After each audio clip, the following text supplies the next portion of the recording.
എല്ലാവർക്കും നമസ്കാരം. 3 പേരടങ്ങിയ ഞങ്ങളുടെ ടീമിൻ്റെ പേര് വാങ്കിഷേഴ്സ് എന്നാണ്. ഞങ്ങൾ കോന്നി ഗവൺമെൻറ് ഹയർ സെക്കൻഡറി സ്കൂളിലെ വിദ്യാർത്ഥികളാണ്. സങ്കീർണതകൾ നിറഞ്ഞ ഈ ആധുനിക ലോകത്ത് പ്രശ്നങ്ങൾ അനവധിയാണ്. അതിൽ ഞങ്ങളുടെ ശ്രദ്ധയിൽപ്പെട്ടത് കാർബൺ ഫുട് പ്രിൻ്റാണ്. ഒരു വ്യക്തിയോ സ്ഥാപനമോ നേരിട്ടോ അല്ലാതെയോ പുറന്തള്ളുന്ന കാർബൺ ഡൈ ഓക്സൈഡ്, മീഥെയ്ൻ എന്നിങ്ങനെയുള്ള ഹരിതഗൃഹ വാതകങ്ങളുടെ പുറന്തള്ളലിനെയാണ് കാർബൺ ഫുട് പ്രിന്റ് എന്ന് പറയുന്നത്. സൂര്യനിൽ നിന്നുള്ള ഇൻഫ്രാറെഡ് കിരണങ്ങളെ ആഗിരണം ചെയ്യുകയും അതിലൂടെ അന്തരീക്ഷ താപനില കൂടുകയും ഓസോൺ പാളിയിൽ വിള്ളൽ ഉണ്ടാക്കുകയും അതുവഴി നമ്മുടെ ആവാസ വ്യവസ്ഥ നശിക്കാൻ ഇടയാക്കുകയും ചെയ്യുന്നു. നമ്മുടെ സമൂഹത്തിൽ നിലനിൽക്കുന്ന എല്ലാ പ്രശ്നങ്ങൾക്കും കാരണം മനുഷ്യൻ്റെ പ്രവൃത്തികൾ തന്നെയാണ്. പരിസ്ഥിതിയിൽ ഫോസിൽ ഇന്ധനങ്ങൾ കത്തിക്കുന്നത് മൂലം അനേകം പ്രശ്നങ്ങളാണ് ഉണ്ടാകുന്നത്.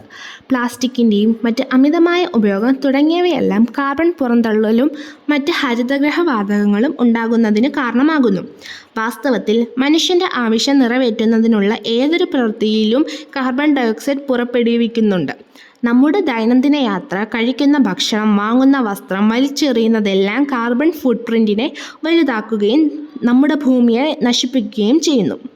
കാർബൺ ഡയോക്സൈഡ് സൂര്യനും ഭൂമിയുടെ ഉപരിതലവും പുറപ്പെടുവിക്കുന്ന താപത്തെ നമ്മുടെ അന്തരീക്ഷത്തിൽ തന്നെ നിലനിർത്തുന്നു. അത് ആഗോളതാപനം, കാലാവസ്ഥാ വ്യതിയാനം തുടങ്ങിയവയ്ക്ക് കാരണമാകുന്നു. കാർബൺ ഡയോക്സൈഡ് അളവ് വർദ്ധിക്കുമ്പോൾ സമുദ്രനിരപ്പ് ഉയരൽ, ഭക്ഷ്യക്ഷാമം, കാട്ടുതീ, മഞ്ഞുമലകളിലെയും മറ്റും മഞ്ഞുരുകൽ, ആരോഗ്യ പ്രശ്നങ്ങൾ തുടങ്ങി മനുഷ്യൻ്റെ നിലനിൽപ്പിനു തന്നെ അവതാളത്തിലാകുന്ന തരത്തിലുള്ള പ്രശ്നങ്ങൾക്ക് കാരണമാകുന്നു. നല്ലൊരു നാളേക്കായി, വരും തലമുറയ്ക്കായി കാർബൺ ഡയോക്സൈഡിൻ്റെ അളവ് കുറയ്ക്കുകയും ഭൂമിയെ സംരക്ഷിക്കുകയും ചെയ്യേണ്ടത് കുട്ടികളായ ഞങ്ങളുടെ ഉത്തരവാദിത്തമാണ്. അതിനാൽ ഞങ്ങൾക്ക് ലഭ്യമായ സ്രോതസ്സുകൾ ഉപയോഗിച്ച് അതിനെക്കുറിച്ച് വിശകലനം ചെയ്ത് കുറേയധികം നിഗമനങ്ങളിലേക്ക് ഞങ്ങൾ എത്തിച്ചേർന്നു. പ്രപഞ്ചത്തിലെ ജീവൻ എന്ന അദ്ഭുത പ്രതിഭാസത്തിൻ്റെ സുപ്രധാന ഘടകമൂലകമാണ് കാർബൺ. അതിനാൽ അവയെ പൂർണ്ണമായി ഇല്ലാതാക്കാൻ സാധിക്കുകയില്ല.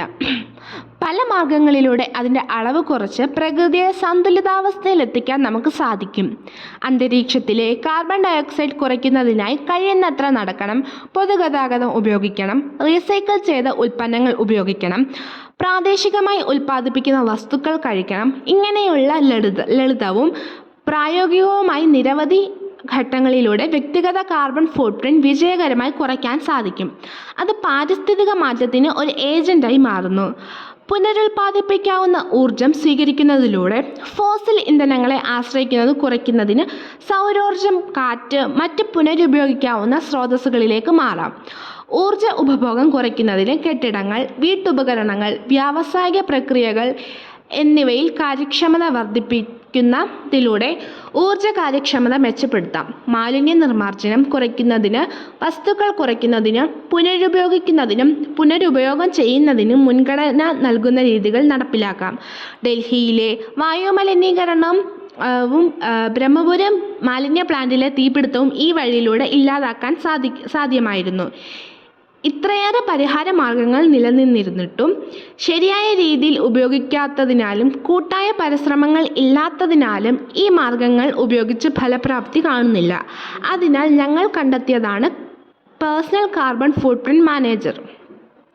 ഒരു വ്യക്തിയുടെ ദൈനംദിന പ്രവർത്തനങ്ങൾ തുടർച്ചയായി നിരീക്ഷിക്കുകയും തത്സമയ ഫീഡ്ബാക്കുകൾ അവരുടെ കാർബൺ കാൽപ്പാടുകൾ കുറയ്ക്കുന്നതിനുള്ള വ്യക്തിഗത നിർദ്ദേശങ്ങൾ നൽകുന്ന AI പവേർഡ് ഉപകരണം.